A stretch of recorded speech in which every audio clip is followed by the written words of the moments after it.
Okay, children, continuing ahead with the extra sums. आज हम chapter 13 को थोड़ी देर के लिए साइड रखेंगे एंड चैप्टर 14 यानी स्टैटिस्टिक्स के थोड़े एक्स्ट्रा सम्स देखेंगे. मैंने आपको एक शीट भेजी है, दो शीट्स भेजी है बेसिकली, दो तीन शीट्स. फर्स्ट क्वेश्चन है the mean of 6, 6 plus 2x, 5 and 8 plus 3x is 20. Find the value of x. तो जैसे आप देख सकते हैं 1, 2, 3, 4 नंबर्स का मीन है. आपको इसमें ऑफकोर्स ऊपर ये लिखेंगे अपॉन 4 इज इक्वल टू 20 दिया हुआ है. ठीक है, ऊपर आपको एडिशन करेंगे वो दिया हुआ है आपको मीन टर्म्स का. Question 2, if the mode of the data is 53 and mean is 33 then find its median. ये क्वेश्चन जैसे 1 मार्क में पूछा गया, कई बार पूछा जाता है. इसमें आपको वो ध्यान रखना है मीन मीडियन मोड का जो फॉर्मूला है. ठीक है, मुझे एक फॉर्मूला है आपकी टेक्स्ट बुक में है, वो आपको लिखना है एंड देन इसमें जो 3 टर्म्स हैं उसमें 3 में से 2 इसने दी हुई हैं, तो एक जो अननोन टर्म आपके आ जाएगी. Question 3, find the median in an arrange series of an even number of 2n terms. आपको अगर 9th में याद हो एक्सरसाइज 14.4 में वो जो एक मीडियन निकालने का फॉर्मूला था, ठीक है, अगर आपको याद हो तो उसमें अगर नंबर ऑफ टर्म्स इवन होती थी, नंबर ऑफ टर्म्स अगर इवन होती थी, सपोज 7, 9, 10, 12, इसका सपोज अगर आपको याद हो मीडियन निकालना होता था तो सबसे पहले तो आप असेंडिंग ऑर्डर में करते थे, जैसे ऑलरेडी है असेंडिंग ऑर्डर में.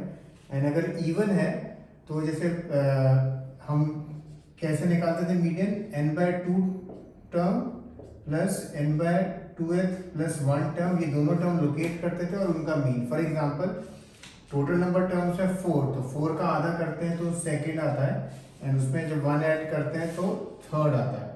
तो अब आप बेसिकली सेकंड टर्म 9 है, थर्ड टर्म 10 है, 9 + 10 अपॉन 2 करते थे तो हमारा आंसर आता था. ये 9th क्लास में हम ऐसे मीडियन निकालते थे. तो इसमें भी उसी तरह से करना है कि मीडियन होगा इसमें n/2th टर्म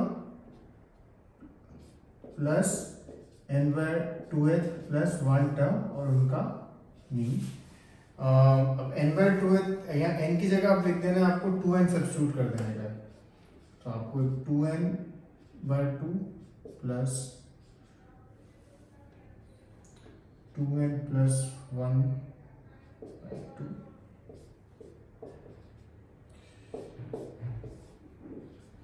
2 कट, तो बेसिकली इसका आंसर होगा nth term 2 cut plus n plus 1th term upon 2. ये टर्म जो भी होंगी nth term plus n plus 1th term by 2. ये क्वेश्चन आइडियली तो प्रोबेबिलिटी ज़्यादा नहीं आने की, बट जस्ट आप लोग को मालूम है इसलिए मैंने आपको ये क्वेश्चन करा दिया, जस्ट इन केस कभी कोई तक पूछता है. Question 4th, the mean of 20 observations is 12. If each observation is increased by 5 then find the new mean. ये सम आपको करना आता है, 9th में भी आप कर चुके हैं इस तरह के सम.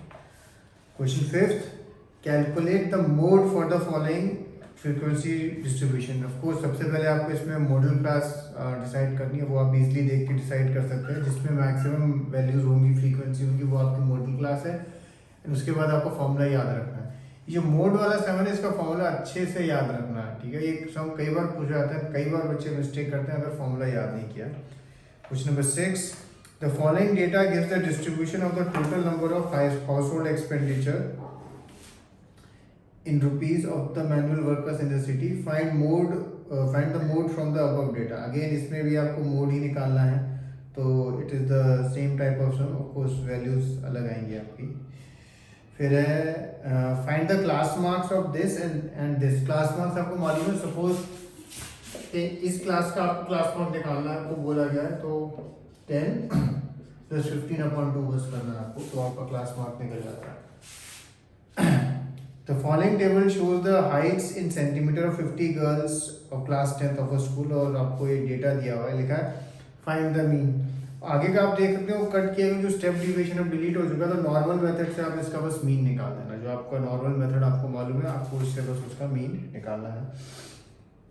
ओके, अब हम पहुंचते हैं क्वेश्चन 9 पे।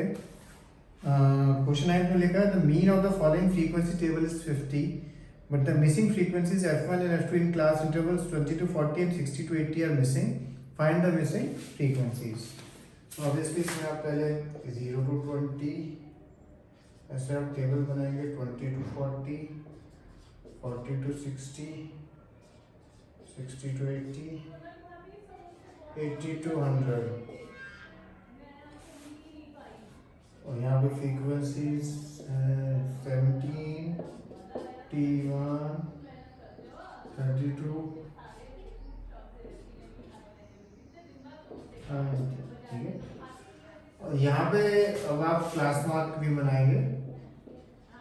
क्लास मार्क 0 + 20/2 तो 10 आएगा, 20 + 40/2 तो 30 आएगा। इस तरह से आपके बनेंगे और फिर FI/XI करेंगे आप, ठीक है। अच्छा, ये जो टोटल है, ये जो भी टोटल है वो इक्वल टू आप 120 लिख सकते हैं, और यहाँ पे आपको फिर T1 + T2 equal to something मिलेगा। और सिमिलरली यहाँ पे भी जब आप करेंगे समेशन FI/XI आप लिखेंगे, जो भी आपको in terms of T1 × T2 मिलेगा। और फिर ये इक्वेशन है आपके पास कि mean is equal to summation FI/XI upon summation FI, ये आपके पास है। और मीन उसने ऑलरेडी आपको दिया हुआ है इस क्वेश्चन में, मीन दिया है उसने 50। तो इस तरह का सम आपने ऐसे किया हुआ है पहले भी 9th क्लास में, बट स्टिल कई बार पूछते हैं इसमें। देन क्वेश्चन 15 है। क्वेश्चन 15 है find the mean, mode and median of the following data. और आपको एक दिया हुआ है यहाँ पे टेबल है जिसका आपको तीनों चीजें निकालनी है, मीन भी, मीडियन भी एंड मोड भी। Okay, so finish these sums and we will move ahead. Cheers.